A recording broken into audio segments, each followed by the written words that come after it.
주를 주목하소서. 주를 향한 노래가 꺼지지 않으니 하늘을 열고 보소서.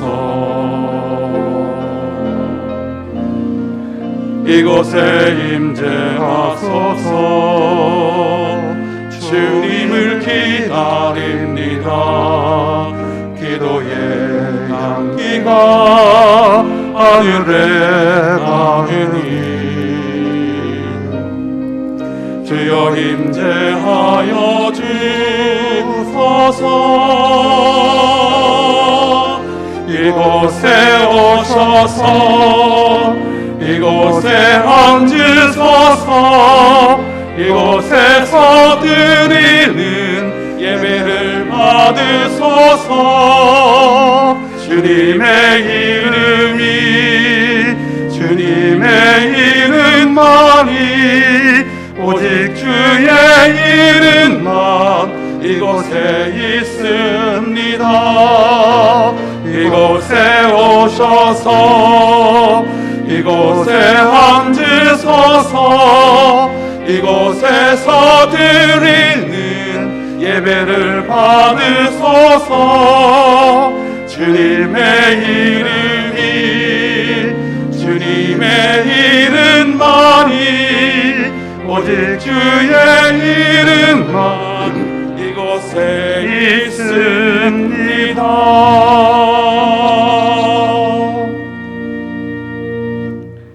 이스라엘아, 여호와를 의지하라. 그는 너희의 도움이시요 너희의 방패시로다. 아론의 집이여, 여호와를 의지하라. 그는 너희의 도움이시요 너희의 방패시로다. 여호와를 경외하는 자들아, 너희는 여호와를 의지하여라. 그는 너희의 도움이시요 너희의 방패시로다. 여호와께 우리를 생각하사 복을 주시되 이스라엘 집에도 복을 주시고 아론의 집에도 복을 주시며 높은 사람이나 낮은 사람을 막론하고 여호와를 경외하는 자들에게 복을 주시리로다. 아멘.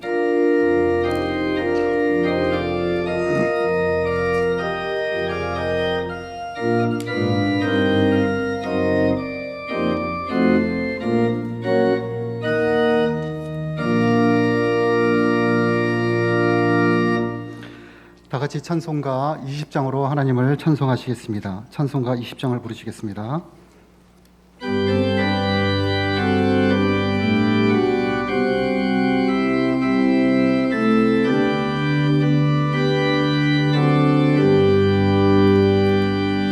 그 영광 중에 계신 주 나 찬송합니다. 영원히 계신 주 이름 나 찬송합니다. 한없이 크신 능력을 나 찬송합니다.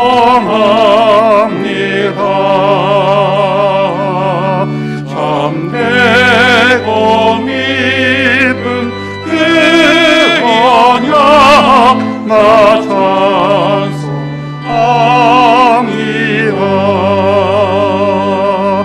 온 천지 창조하시던 그 말씀이 미소 영원히 변치 않는 주 나 믿사옵니다.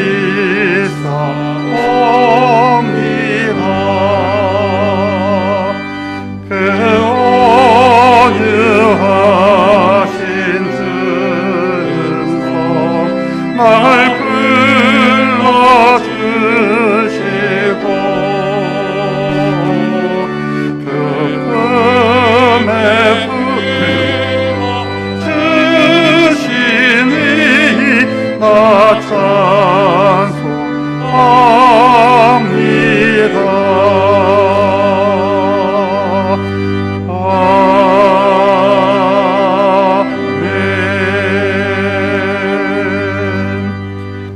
자리에 앉으시기 바랍니다. 한 주간의 삶을 되돌아보면서 아버지 하나님 앞에 참회와 감사의 기도를 조용한 음성으로 하시겠습니다.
나는 전능하신 아버지 하나님 천지의 창조주를 믿습니다.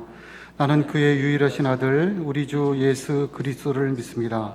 그는 성령으로 잉태되어 동정녀 마리아에게 나시고 본디오 빌라도에게 고난을 받아 십자가에 못 박혀 죽으시고 장사된 지 사흘 만에 죽은 자 가운데서 다시 살아나셨으며 하늘에 오르시어 전능하신 아버지 하나님 우편에 앉아 계시다가 거기로부터 살아있는 자와 죽은 자를 심판하러 오십니다.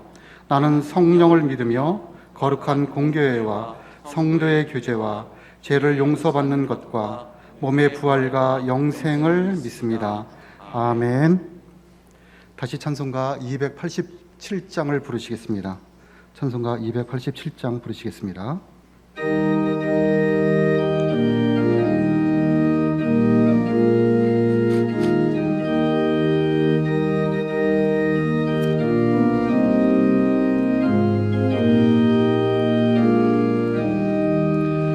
예수 앞에 나오면 제사함 받으며 주의 품에 안기어 편히 쉬리라.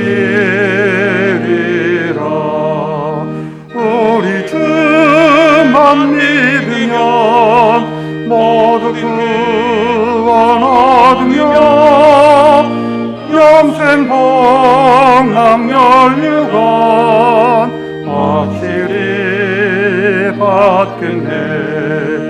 예수 앞에 나와서 은총을 받으며 마음의 기쁨 넘치어 감사하리라.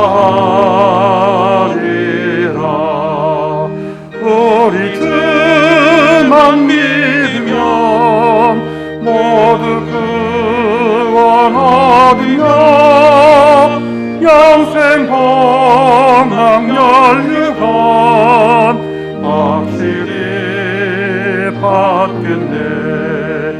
예수 앞에 설 때에 이 옷을 입으며 밝고 빛난 내 집에 길이 살리라. 우리 주만 믿으면 모두 구원 얻으며 영생 복남 멸류관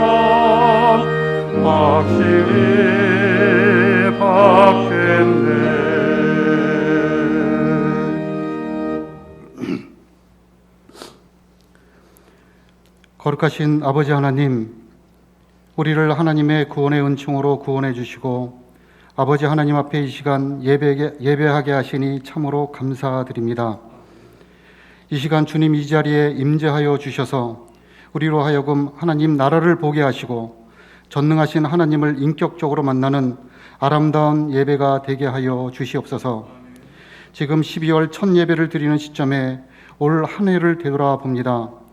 연초에 주님 앞에 말씀으로 믿음으로 서약했던 많은 계획들이 우리의 연약한 믿음으로 인해 아버지 하나님 앞에 바로 서지 못했던 수많은 일들을 고백하며 회개합니다. 연약했던 상황과 환경을 오직 전염병으로 핑계대며 고개를 돌리는 우리의 모습이 너무 안쓰럽기도 하며 주님 앞에 부끄럽기가 한이 없습니다. 주님, 부족한 우리를 용서하여 주시옵소서. 다시 말씀과 기도로 주님 앞에 나아가길 원합니다. 무너지는 우리의 연약한 믿음을 회복시켜 주시길 원합니다. 교만과 원망, 시기와 질투, 높아지고 더 가지는 욕망도 겸손의 주님을 보며 내려놓기를 원합니다. 우리 안에 진정한 화해와 용서를 주님께 간구하며 내재되어 있는 거짓과 불안의 요소들도 주님 제하여 주시옵소서.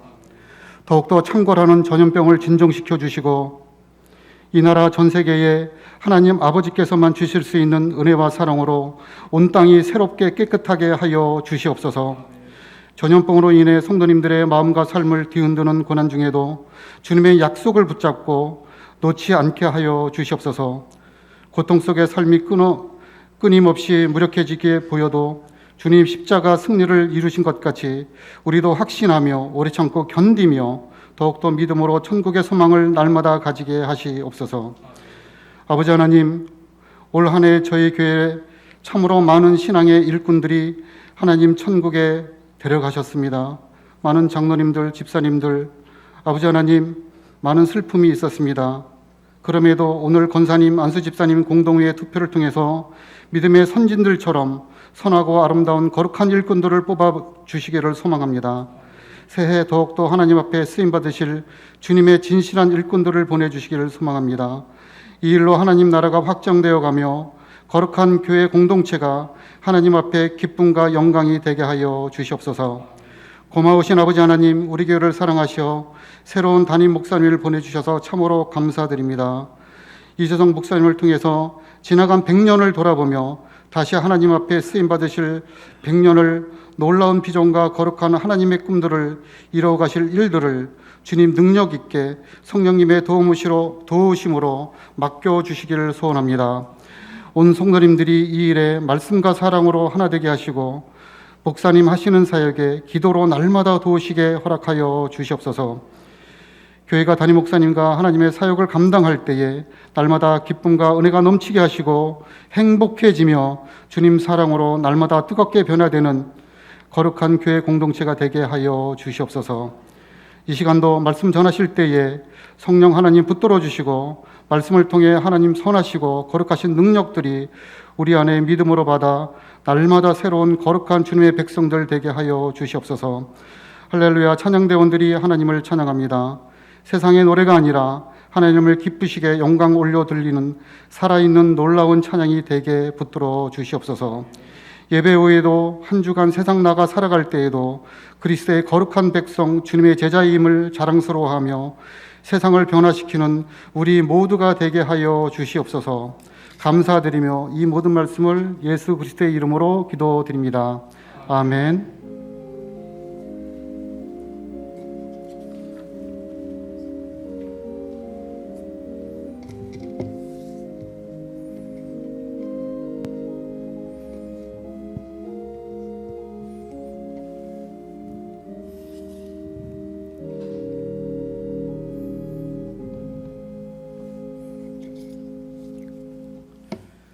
오늘 함께 나눌 하나님의 말씀은 요한복음 2장 1절로 11절까지입니다. 요한복음 2장 1절로 11절 말씀을 교독하겠습니다.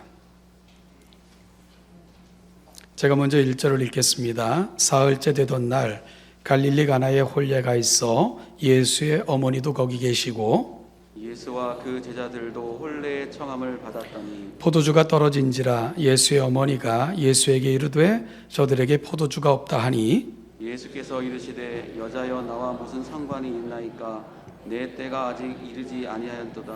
그의 어머니가 하인들에게 이르되 너희에게 무슨 말씀을 하시든지 그대로 하라 하니라. 거기에 유대인의 정결 예식에 따라 두세 통이 드는 돌 항아리 6이 놓였는지라. 예수께서 그들에게 이르시되 항아리에 물을 채우라 하신즉 아기까지 채우니 이제는 떠서 연회장에 갖다 주라 하심에 갖다 주었더니 연회장은 물로 된 포도주를 맛보고도 어디서 났는지 알지 못하되 물떠온 하인들은 알더라. 연회장이 신랑을 불러 말하되 사람마다 먼저 좋은 포도주를 내고 취한 후에 낮은 것을 내거늘 그대는 지금까지 좋은 포도주를 두었도다 하니라. 같이 읽겠습니다. 예수께서 이 첫 표적을 갈릴리 가나에서 행하여 그의 영광을 나타내심에 제자들이 그를 믿으니라. 아멘. 예, 할렐루야 찬양대 찬양 올려드리겠습니다.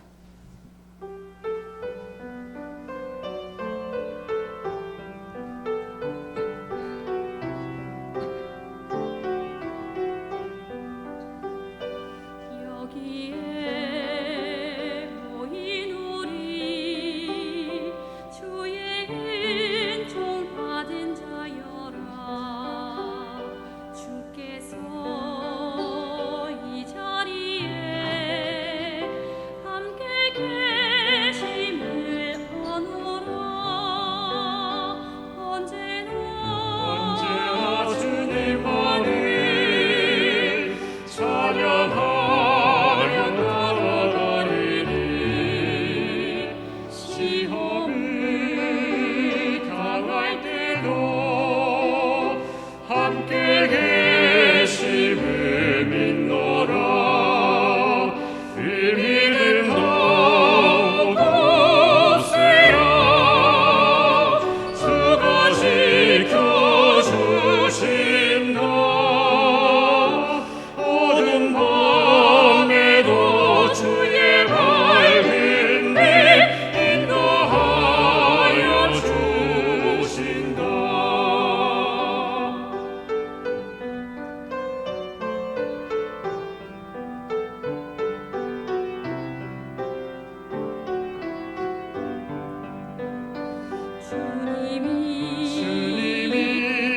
주님이 뜻하신 일 헤아리기 어렵더라도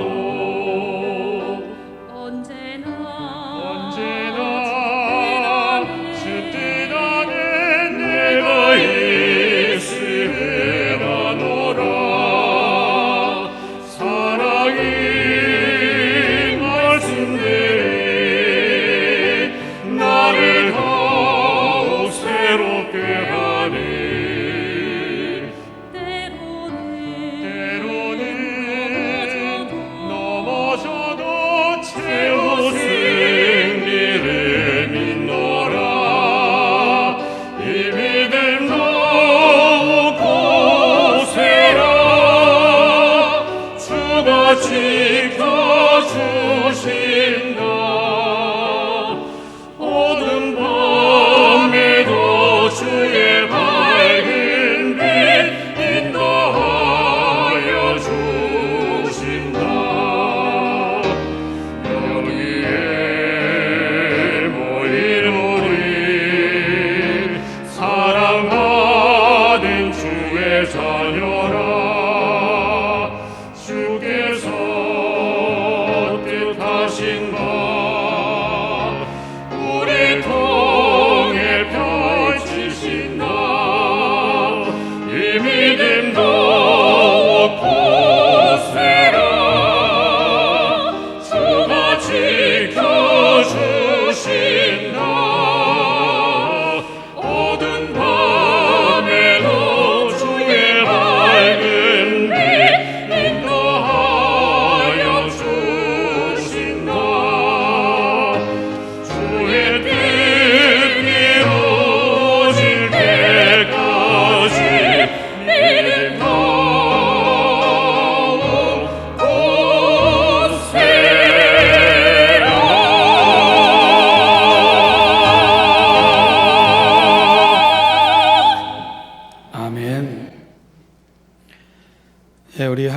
찬양대 너무나도 아름답고 귀한 찬양 대단히 감사드립니다. 이 한 주간도 우리의 삶의 자리가 하나님의 영광을 송축하고 드러내는 귀한 자리가 되기를 다시 한번 송축합니다. 잠깐 기도하겠습니다. 하나님 아버지, 우리가 말씀 앞에 섭니다. 들려주시고 깨닫게 하시고 우리 마음판에 새겨 주옵소서. 살아가는 삶의 자리에서는 날마다 이 말씀이 생각나게 하시고 말씀을 붙들고 말씀 앞에 설 수 있는 용기를 우리에게 허락하여 주옵소서. 감사드리며 예수님의 이름으로 기도하옵나이다. 아멘. 누가는 그의 복음서 1장 1절에서 이런 고백을 했습니다. 우리 중에 이루어진 사실에 대하여 처음부터 목격자와 말씀에 일꾼된 자들이 전하여 준 그대로 내력을 저술하려고 붓을 든 사람이 많은지라. 많은 사람들이 예수 그리스도의 사건에 대하여 붓을 들어 기록하려 했음을 암시해 줍니다. 아마 요한도 그런 열망을 가진 자 중에 하나였을 것입니다. 단 요한이 누가와 다른 것은 처음부터 목격자와 말씀에 일꾼된 자들이 전하여 준 것을 기록한 것이 아니라 그 자신이 처음부터 목격자와 말씀의 일꾼이었음이 누가의 기록과는 조금 다른 것이지요. 그러니까 누가의 기록이 제3자의 입장에서 전해 들은 것을 기록한 것이라면 요한복음은 목격자여 증인이었던 사람이 친히 기록하여 준 것입니다. 따라서 그 가치는 참으로 대단할 수밖에 없습니다. 우리가 요한복음을 읽는다는 것은 예수님을 처음부터 따라다니던 자이며 그분이 행하신 일을 곁에서 지켜보았고 말씀을 친히 들을 수 있었던 일꾼, 그가 들려주는 생생한 주님의 음성이기에 요한복음은 그 가치가 더할 것입니다. 그러면 요한은 어떤 목적을 갖고 복음서를 기록하고자 했을까요? 그는 요한복음 20장 30절 31절에서 그의 복음서 기록 목적을 다음과 같이 밝히고 있습니다. 예수께서 제자들 앞에서 이 책에 기록되지 아니한 다른 표적도 많이 행하였으나 오직 이것을 기록함은 너희로 예수께서 하나님의 아들 그리스도이심을 믿게 하려 함이요 또 너희로 믿고 그 이름을 힘입어 생명을 얻게 하려 함이니라. 요한은 크게 두 가지 목적을 갖고 요한복음을 기록했음을 밝히고 있습니다.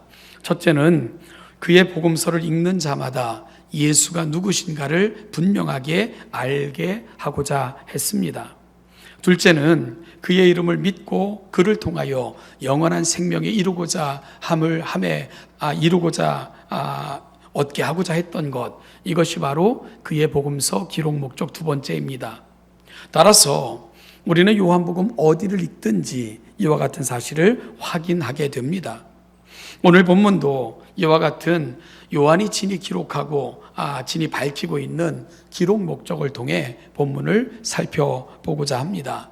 여러분, 그래야만 우리가 성경을 잘 읽는 자들입니다. 그러면 요한복음의 기록을 조차 오늘 본문을 살펴보면 먼저 오늘 본문을 통해 요한이 던지는 질문은 이것입니다. 오늘 잔치집에 오신 바로 물로 포도주를 만드신 그분은 누구십니까? 하는 질문을 저와 여러분들에게 던지면서 요한은 그 답을 제공하고 있는 것이지요. 오늘 본문의 배경은 잔치집입니다. 예수의 어머니도 그 잔치집에 계셨고 예수와 그 제자들도 초대받은 것을 보면 예수님의 가정과는 매우 밀접한 관계였음을 짐작하게 해줍니다. 잔치가 한참 진행될 무렵 그 집에 아주 큰 문제가 생기게 되죠. 바로 포도주가 떨어진 것입니다. 요즘 우리가 얼마나 편한 세상을 사는지 전화 한 통만 하면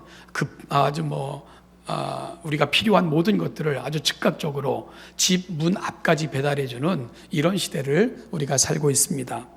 그런데 성경이 기록될 당시는 그런 시대가 아니었지요.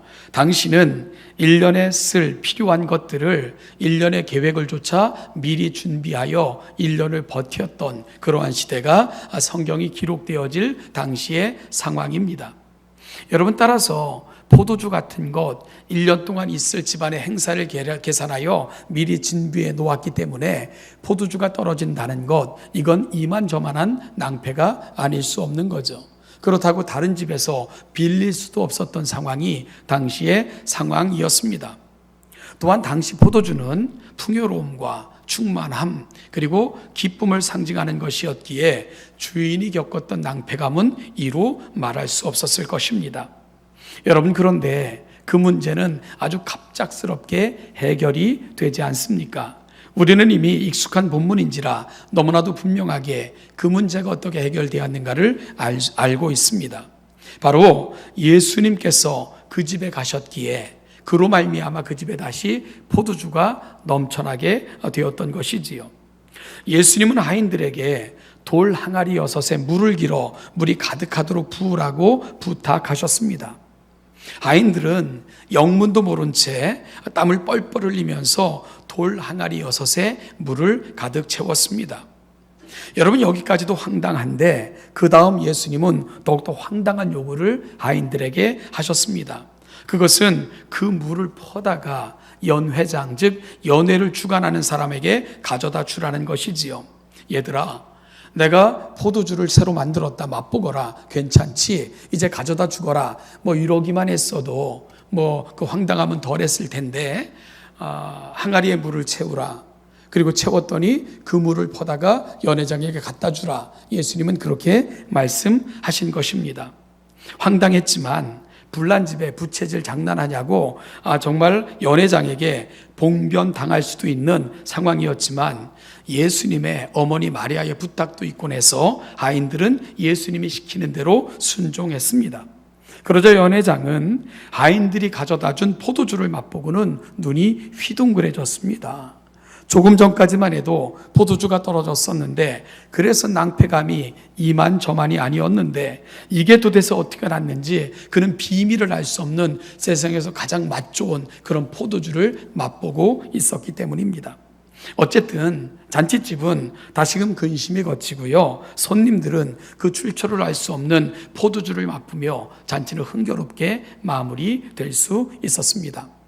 여러분, 요한은 이 사건을 예수님께서 행하신 첫 번째 이적 사건으로 소개했습니다.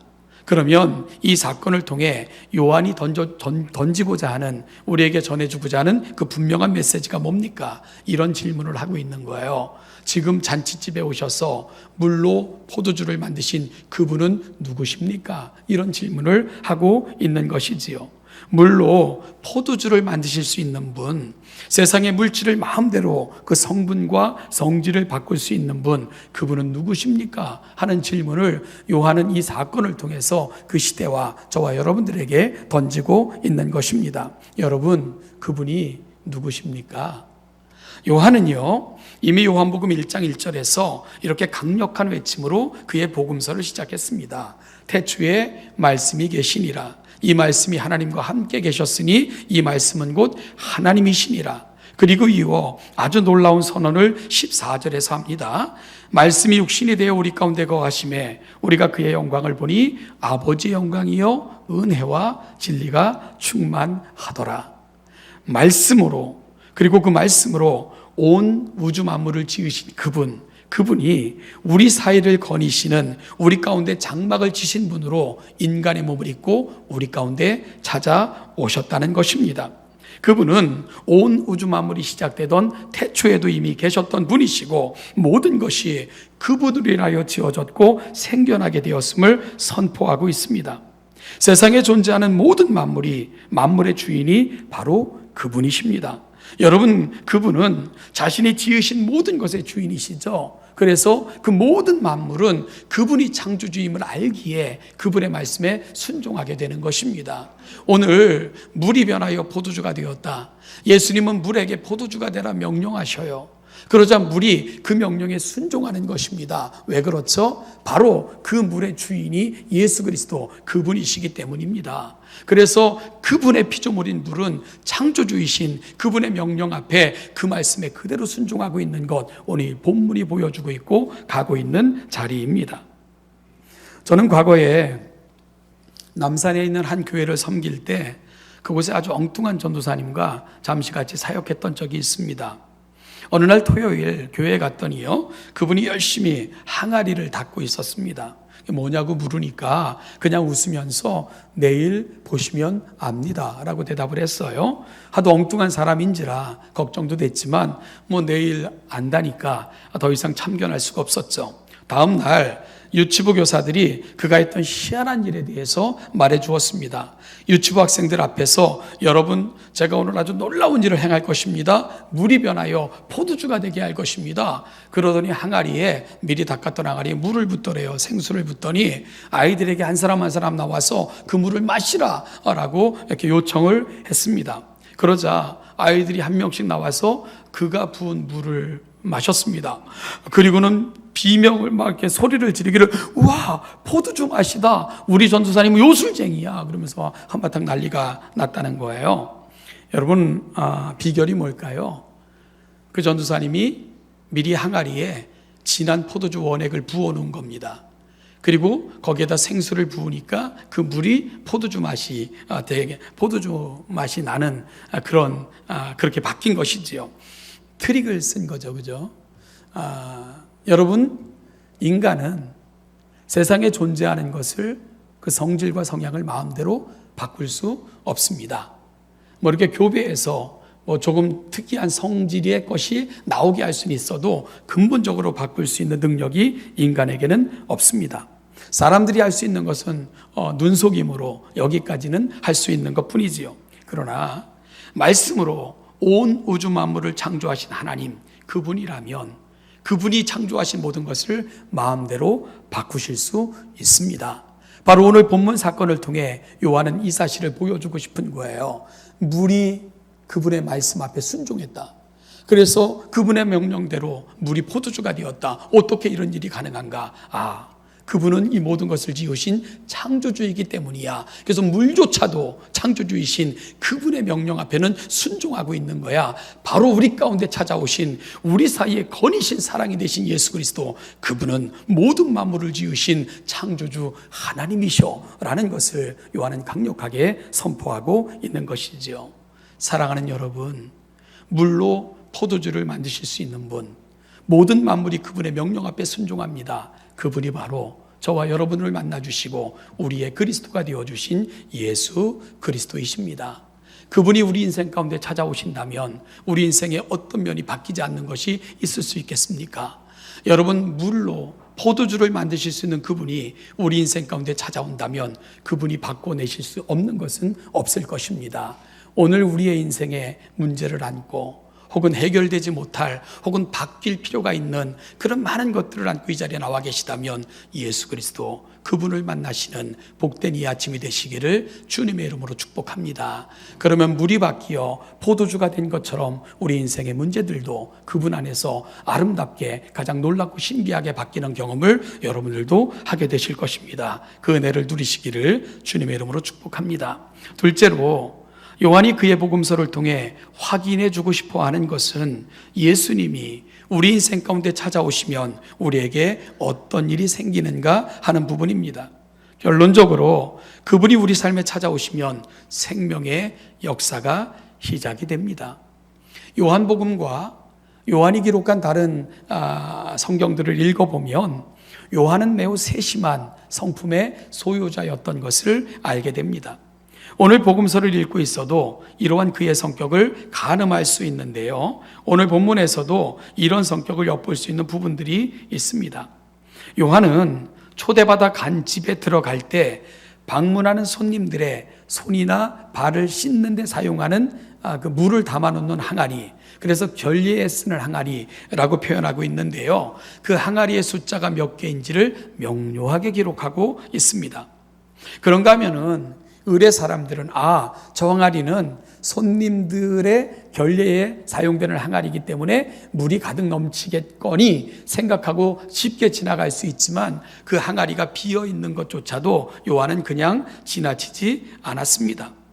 여러분, 이 빈 항아리들은 그만큼 그 잔치집에 손님이 많았다는 것을 반증하기도 하죠. 그래서 포도주가 떨어졌을 것 아니겠습니까? 그런데 여러분, 더 놀라운 것은 요한은 이러한 메시지를 통해서 또 한 가지를 보여주고자 하는 것이 있다는 것입니다. 물이 빈 항아리. 이 항아리를 통해서 요한은 또 다른 것을 보여주고 싶어 합니다. 바로 예수님이 오셨을 당시 이 세상의 모습을 요한은 보여주고 싶어 합니다. 사실 요한은 그의 복음서 구석구석에 이런 문학적 장치들을 통해서 그가 행하고자 하는 메시지를 미리 보여주는 그런 역할을 하고 있는 것을 우리가 보게 됩니다. 여러분, 우리가 요한복음을 읽다 보면 3장으로 가면 니고데모의 이야기가 나옵니다. 밤중에 예수님을 찾아왔던 사람. 그는 모든 것을 가졌고 모든 것을 아는 것 같지만 그러나 영적으로는 무지했던 그러한 인생이 바로 니고데모였습니다. 3장으로 가보면 우리는 4장으로 가보면 수가성 여인의 이야기를 듣게 됩니다. 모두가 꺼리는 시간, 물덩이 하나 덩그라니 이고 우물가를 찾았던 여인. 여러분, 그 여인의 얼굴 표정이 어땠을까 짐작이 되지 않겠습니까? 그 여인은 사람을 만나는 것조차 힘겨워하는 그런 인생을 살아갔던 여인입니다. 5장으로 가보면 베데스다 연못가의 이야기가 나와요. 38년 동안 정말로 잘 걷지도 못한 상황으로 그렇게 인생을 살아왔던 사람, 그렇게 베데스다 연못가에서 기회를 보지만 아무도 제공하지 않는 기회 앞에 허물어지고 무너져서 불평과 원망으로 살아갔던 인생, 베데스다 연못가에서 우리가 만나는 38년 된 병자의 모습입니다. 여러분, 이들이 보여주고 있는 한결같은 특징이 뭡니까? 이들에게는 생명의 그림자가 없어요. 이들에게는 절망이 가득합니다. 소망이라고는 찾아볼 수 없는 그 모습, 바로 우리는 요한복음을 통해서 만나는 많은 사람들의 모습입니다. 요한은 이러한 여러 가지 사람들, 상황들을 통해서 이 땅에 예수님이 오셨을 당시 그 세상의 모습을 표현해 주고 싶어 합니다. 그래서 요한복음 1장으로 가보면은 예수님께서 이 세상에 오셨을 때 빛이 세상에 오셨지만 어둠은 빛을 영접하지 않았습니다.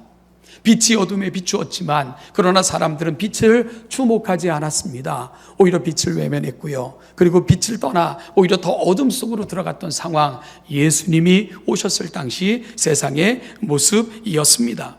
여러분, 그리고 어찌 보면 우리가 살아가는 세상 역시 여기서 다르지 않다는 생각을 하게 되는 거예요.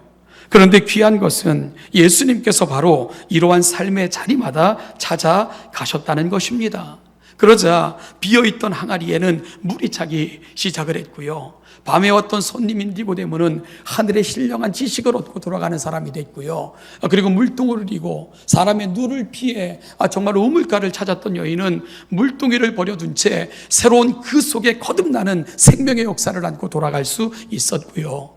베데스다 연못가의 환자는 그가 펼쳐놓고 늘 누워있던 그 거적을 둘둘 말아 옆구리에 끼고는 새로운 삶을 향해 출발할 수 있었습니다. 여러분, 오늘 요한이 들려주고 싶은 이야기가 바로 이것입니다. 예수님이 우리 인생 가운데 찾아오시면 어떠한 일이 벌어집니까? 생명의 역사가 시작이 되는 것입니다. 우리의 삶을 새롭게 하시는 하나님의 진정한 역사가 우리 삶 가운데 찾아오는 것입니다.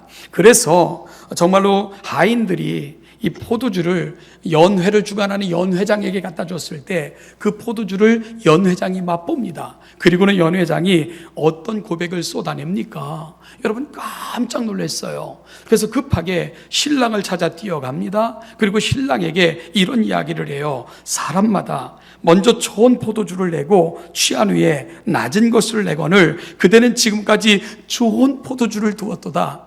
여러분, 이 연회장의 말은 세상의 원리와는 정반대되는 그런 어떤 가치관을 보여주고 있는 말입니다. 세상이 어떻습니까? 세상은 처음엔 좋은 것을 주는 것 같아요. 그러나 여러분, 취한 후에는 정말 물탄술도 나오고 사람을 속여서 돈을 긁어내고 이런 것들이 세상에서 보여주는 원리라면 오늘 연회장은 이 집은 그 세상의 원리와 전혀 다르다는 것을 고백하고 있는 거예요. 사람마다 먼저 좋은 포도주를 내고 취한 후에는 낮은 것을 내거늘 그대는 지금까지 좋은 포도주를 두었도다. 어찌 보면 오늘 이 연회장은 자신도 모르게 기독교의 핵심, 복음의 본질을 고백하고 있다는 생각을 하게 됩니다. 여러분, 우리가 만난 하나님이 어떤 분이십니까? 하나님은 그분의 자녀들을 어떻게 대하기를 원하시죠? 하나님은 맛보면 맛볼수록 맛 좋은 포도주처럼 정말로 경험하면 경험할수록 좋은 하나님으로 그렇게 우리에게 찾아오시고 그렇게 자녀들을 대하시며 그렇게 채워가기를 원하시는 분, 그분이 바로 우리 하나님이심을 믿으시는 여러분들 되시기를 간절히 축복합니다. 그래서 하나님의 사람들은 이 하나님을 경험했을 때에 그 하나님의 그 놀라운 사랑, 은혜 앞에 감동하지 않을 수가 없었습니다. 그래서 시브리서 기자는 1장 1절에서 여러 시대 여러 모양으로 우리에게 찾아오신 하나님, 그럼에도 불구하고 그 하나님의 사랑을 거절했을 때 하나님은 세상을 버려두신 것이 아니라, 세상을 외면하신 것이 아니라 그 약속을 조차 가장 신실하신 방법으로 우리 가운데 찾아오셨음을 고백합니다. 바로 아들을 통해 우리를 찾아오셨다는 것입니다. 이런 방법을 써보시고 저런 방법을 써봐도 그 하나님의 사랑 앞에 응답하지 않는 세대에 하나님은 포기하신 것이 아니라 진이 육신을 입고 이 땅에 오셔서 우리 사이를 거니시는 사랑이 되셨다. 이것이 바로 시브리서 저자의 가슴을 뛰게 만들었던 고백이고, 그래서 그는 이 서신을 적어 이 사실을 알리고 또 알리는 일에 그는 헌신할 수밖에 없었던 것입니다. 여러분, 사도 바울도 마찬가지입니다.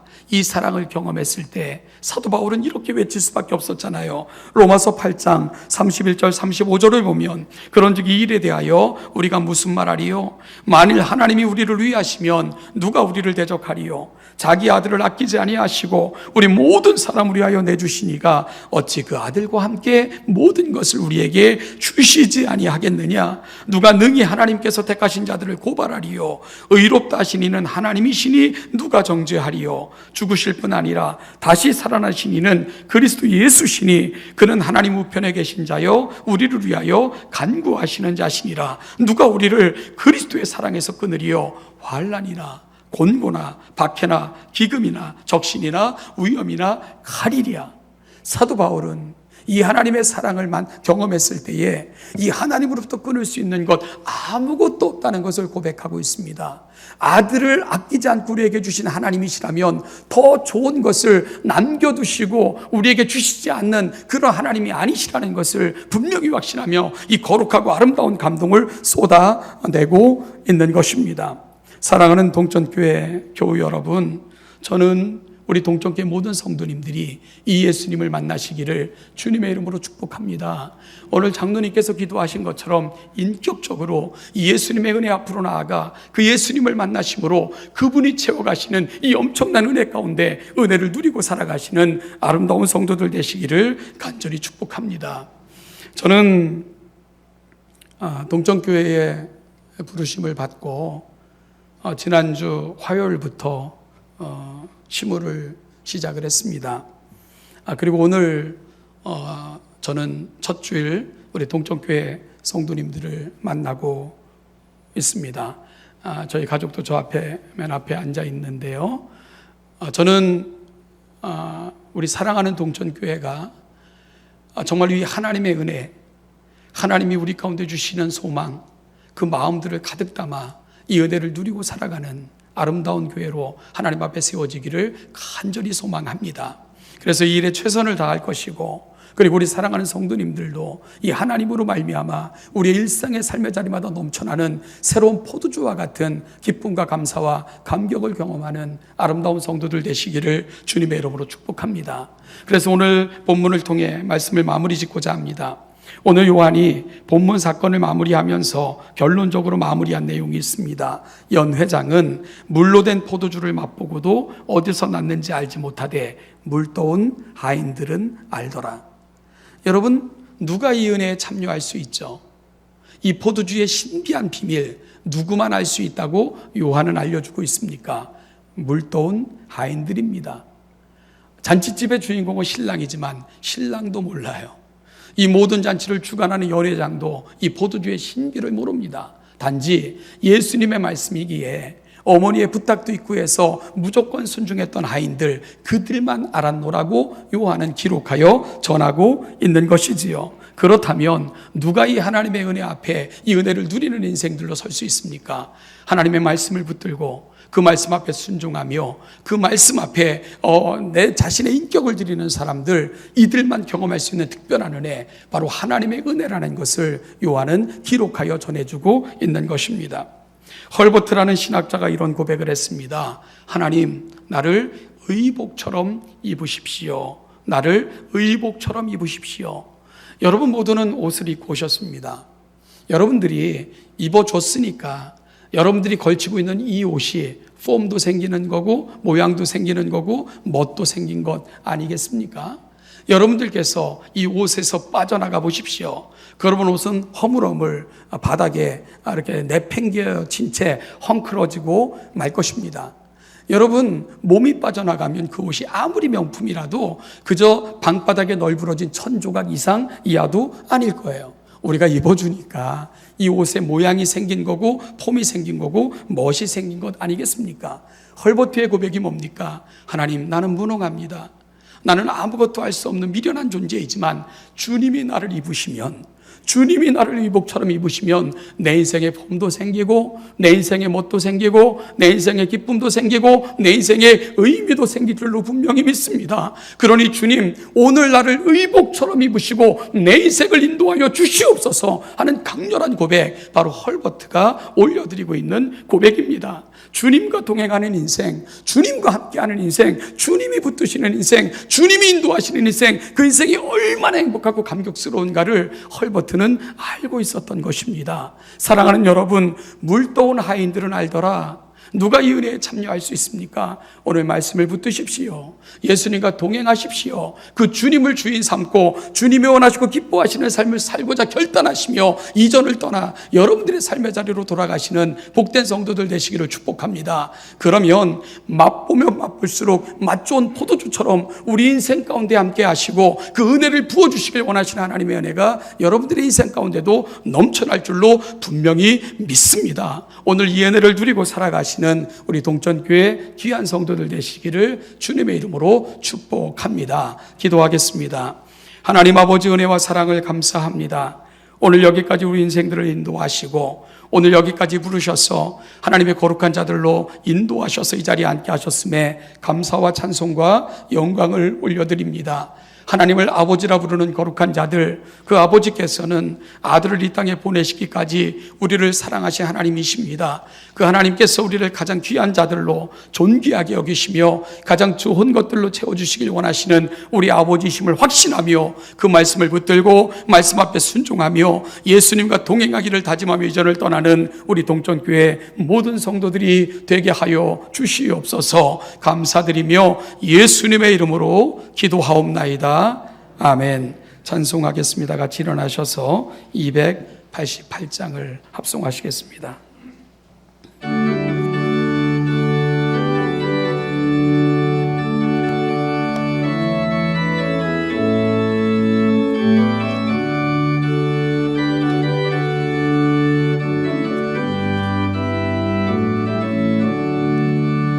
예수를 나의 구주 삼고 성령과 피로써 거듭나니 이 세상에서 내 영혼이 하늘의 영광 누리로다. 이것이 나의 간증이요 이것이 나의 찬송일세. 나 사는 동안 끊임없이 구주를 찬송하리로다.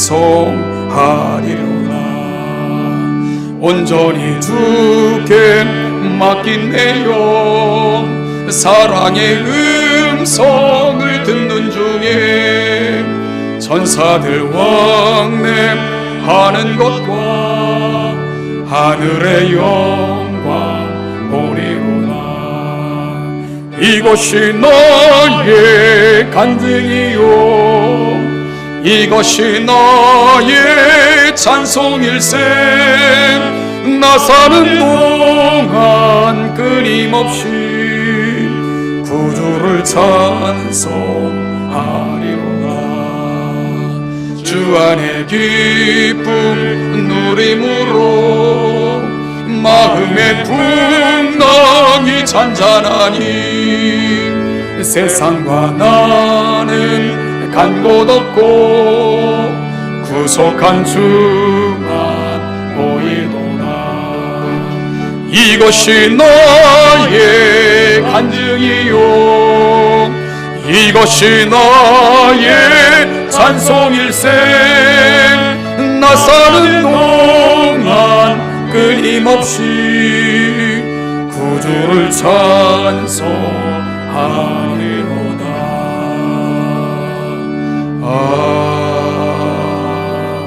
아멘.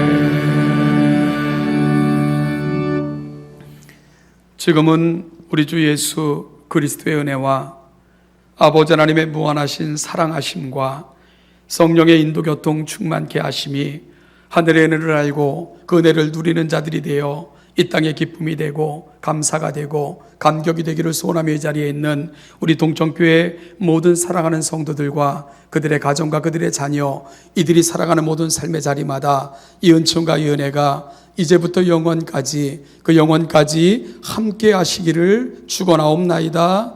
아멘.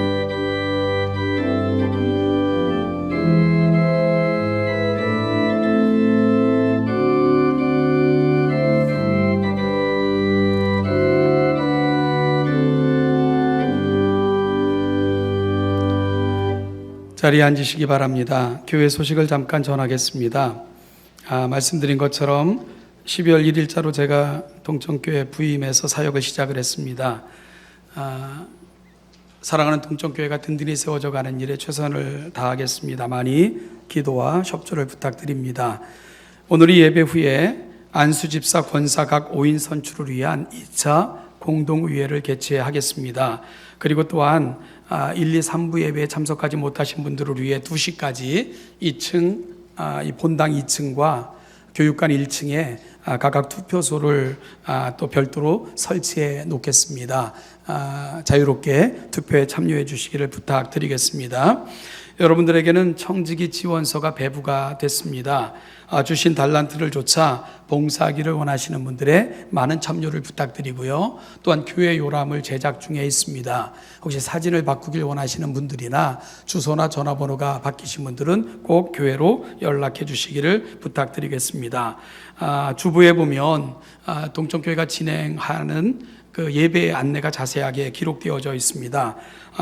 주일 찬양, 오후 찬양 예배는 주일 오후 가정 예배라고 하는 이 본문과 내용이 여러분들에게 전달됐는데요. 이게 음성 파일로도 제공이 됩니다. 유익을 얻으시고 가정에서도 예배하는 일에 힘써 주시기를 부탁드리고요. 새벽 기도회는 대면 예배로만 진행되고 나머지 모든 예배 및 기도회는 대면과 영상을 동시에 진행하는 것 말씀드리고 알려드리겠습니다.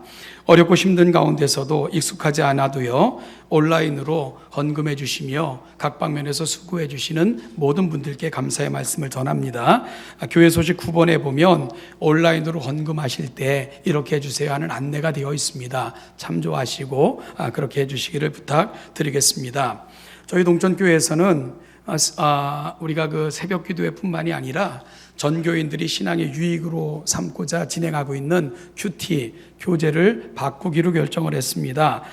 고신 측에서 발행한 복 있는 사람을 2021년부터는 큐티 교재로 사용하게 됩니다. 기억해 주시고요. 매일 성경에서 복 있는 사람으로 바뀌게 됐다는 것 꼭 기억하시고 또한 착오 없도록 준비해 주시기를 부탁드리겠습니다. 소천 소식을 잠깐 전하겠습니다. 이교구 영등포 목장에 김영자 집사님께서 어제 소천하셨고요. 내일까지 장례식이 진행이 됩니다. 우리 김영자 집사님은 강호건 집사님의 모친 되십니다. 저희 교회에서는 우이로하여 방문하여 예배코자 합니다. 우이로 예배가 오늘 오후 4시에 출발하여 부천 장례식장에서 진행될 예정입니다. 참석하셔서 우이로하길 원하시는 분들은 기억해 주시기를 부탁드리겠습니다.